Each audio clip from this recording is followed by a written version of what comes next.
Hello everyone, Crash here with RTA Motorsports. Today we're not going to be messing around with our sim rig at all.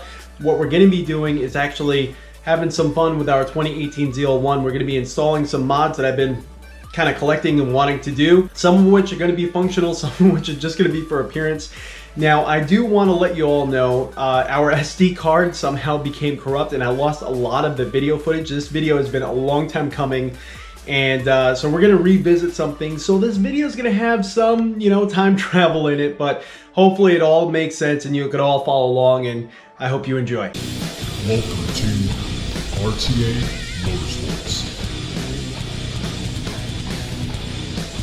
Hey everyone, so in this video we're going to be installing the front splitter and rear spats from ZL1 add-ons. We do have a rear diffuser coming from them probably around next week at some point. Fun fact with this, it's actually made from the same material and thickness used on the Viper ACR, so that's pretty cool. Hopefully it actually works for us and is a little bit more than just a styling cube, but it does look pretty cool when it's on the car, and I can't wait to see it when it's on this one here. Here we go. So you can see how they laid everything out. I actually untaped this. This was taped there like that. The only thing I don't see here is instructions. There was my receipt, but there's no instructions. It should be fairly straightforward, I'm guessing. Everything's also pre-drilled too, and I know everything kind of fits up to the stock mounting points, so that should make it pretty darn easy. We opted for the normal stainless spacers. You could kind of see them in there. You could also get them in black too, but I kind of liked how it popped a little bit if you saw the spacers at a certain angle. And there's a really nice texture. I'm not noticing that on the rear spats. The rear spats seem to be, nope, there is a texture there too. Same texture that's on here, so that's pretty cool. And these pieces are thick. Yeah, very, very heavy duty. This is probably gonna be the most heavy duty body kit I've ever put on, or splitters or anything like that. A lot of stuff I used were polyurethane on the CTSV. So that way we didn't really worry about curbing it, but this car is not lowered at all, even though it is pretty low stock. But yeah, it should go pretty smooth. This is also going to be my first one that I've ever installed that already had pre-drilled holes, so that's kind of nice. All right, let's get this all unpacked and on the car. All right, so we just got the front splitter installed, and the fitment's actually really, really good. I do like how in the front, you have that space in between, you have some spacers there. So that way it's actually functional in aiding in the downforce the way that they actually designed this one. So it's pretty neat. These splitters are actually really thick. I think they're 3/8 and very, very sturdy. All the holes that were pre-drilled lined up perfectly.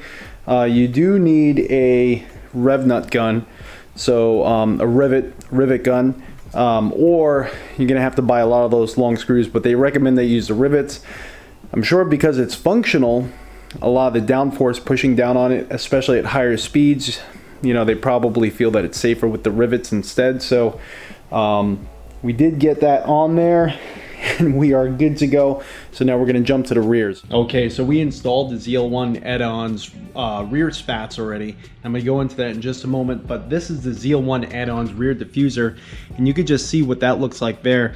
Now, it's very aggressive. It only goes into the center section. It's gonna tie into the rear spats actually pretty nicely. And if that looks like it's already been used, it's because we already actually had it on the car. And you're in the future now. This is a part of the footage that was actually lost on the SD card. So we're gonna go into reinstalling this. There was some things I had to do because actually ZL1 add-ons does not make a rear diffuser section for people with aftermarket exhausts that actually have mufflers. They do make a muffler delete and they do make one for the OEM, which makes sense because they can't account for every single muffler design that's out there. So we made this work for daily driving. One thing we found out, this is after our first track day that we've had, video is going to be coming soon, is being that the front section does come up quite aggressively. I bent it up quite a bit to tuck up underneath the exhaust. Being that there's nothing mounting that front section back there, it does actually bend down due to just the airflow coming underneath the car. It actually sucks it down and it bent it in the other direction, and it was smacking the track. So when we mount this, I'm going to find a way to mount the front. I have some like aluminum handlebar mounts that I think I'm going to put on the rear sway bar coming down, so that way something is holding it up. We'll see how that would work, or we'll find some other solution. That is a way I could kind of make it mount where the front section is going to stay up. So yeah, let's give it a try. Okay, so these are the rear spats on either side that kind of stick out a little bit. They do have a nice little lip to them, but you can see underneath how they mount, and they basically mount in these stock screw holes. I think there was actually just this one screw we had to add just to hold up the front section, but all the other screw holes there are from the stock bumper. You just remove them and you reinstall all the way around. Just this one here, you got to be comfortable with basically putting one more screw in. So once you mount all those, you just have to install this last one. And it's underneath the car, so when you do go to remove this, it's, you know, that hole's going to be hidden. But yeah, overall with the diffuser on, it's going to tie in the look completely, and just make it look like one complete diffuser instead of a little awkward center section. Okay, so the one thing it does come with, it comes with these aluminum bars here. I ordered the kit for basically no exhaust, and even though we do have mufflers, and I figured I wanted these bars just to see how it would work, and I'm using these in the rear. Again, this kit is not made for anyone that has any sort of muffler or aftermarket exhaust system, but we have mufflers, and you know, this is kind of like my way of hacking it. This is not informative on how to do it yourself, but yeah, this is kind of what we're going to be using. So I'm just going to hang this and kind of see what we're looking at the front.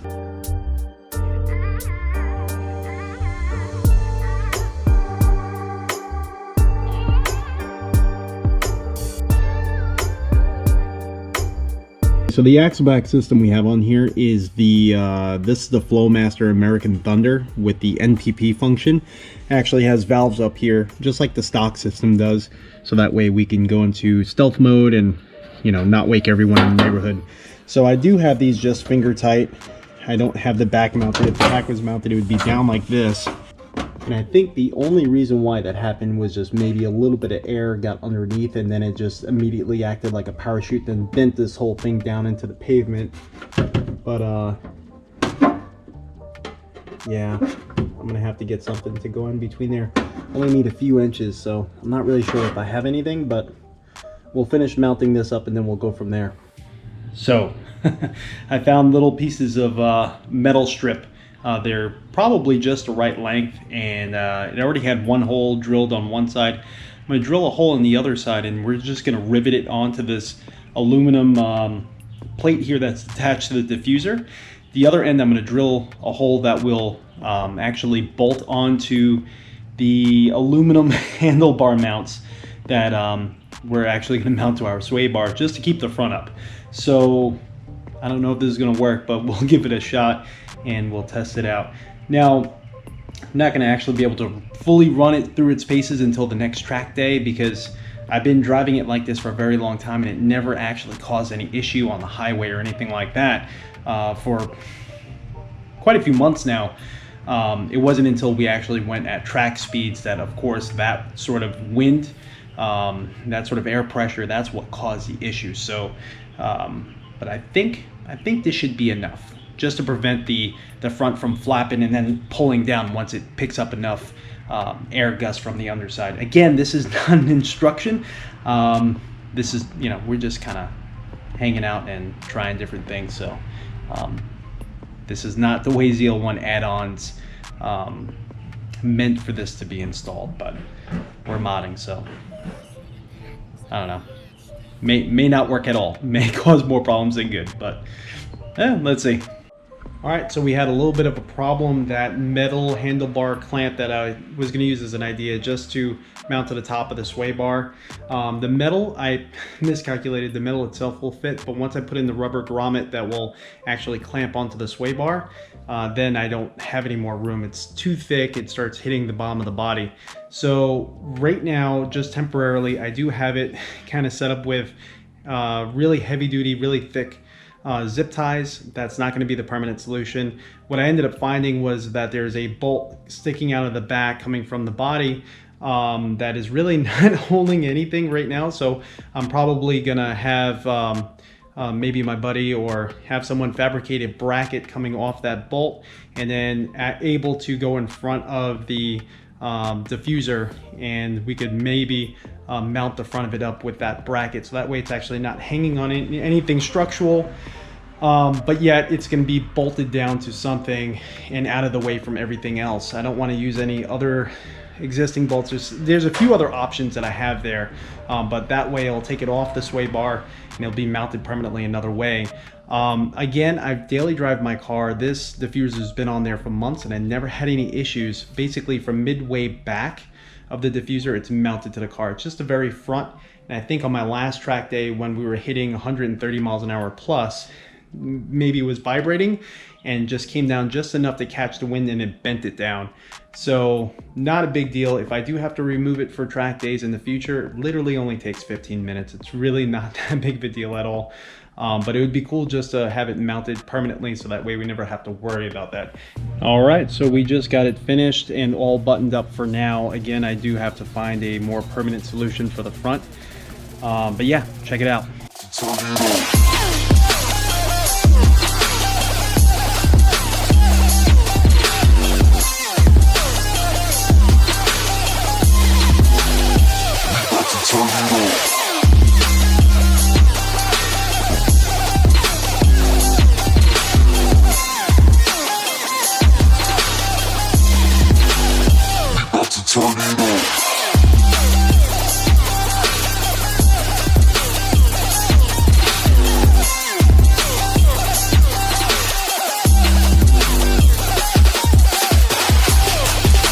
Hope you guys enjoyed this video. The next video we're going to be doing, we actually have quite a few different things we're going to be doing in the next video. I'm pretty excited, but the main thing is, and you may have seen it in this video as a sneak peek, is our wheel review, a wheel and tire review that we have used on our track day.